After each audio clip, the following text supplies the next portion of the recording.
In today's video, I'm going to teach you how to link Jira tickets to Confluence. If you want to connect project work with your documentation, this is a simple and useful workflow. Linking Jira tickets inside Confluence makes it easier to reference tasks, track progress, and keep everyone aligned without needing to switch constantly between tools.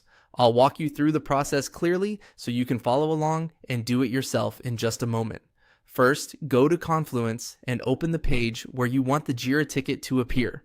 This can be an existing page or a new one, depending on where you want to add the linked work item. Make sure your cursor is placed in the exact section of the page where you want the Jira content inserted. That way, the link or embedded item shows up in the right spot and keeps your page organized.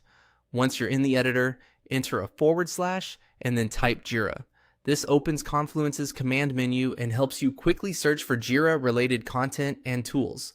Using the / command is one of the fastest ways to insert smart content into a page, especially if you're building documentation that needs to stay connected to active project work. From the options that appear, click Jira Work Items. This tells Confluence that you want to pull in content directly from Jira rather than pasting a plain link manually. It's helpful because it gives you a cleaner and more interactive way to display tickets inside your page. After that, click Project and select the project that contains the ticket you want to link. This step is important because it narrows the search and helps you find the correct issue more efficiently, especially if your Jira instance contains multiple projects. Take a second here to confirm you're choosing the right project so you don't accidentally insert the wrong item. Next, select the ticket you want and then click Insert.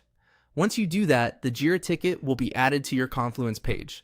At this point, you can continue editing the page around it if needed, or leave it as is if the link is already in the right place. This is a great way to make meeting notes, project plans, and documentation more actionable by tying them directly to the work being tracked in Jira. That's all it takes to link a Jira ticket to Confluence. As a quick tip, it's a good idea to double check the inserted ticket after adding it, just to make sure it's the correct one and that it appears the way you want on the page. Thanks for watching, and I'll see you in the next video.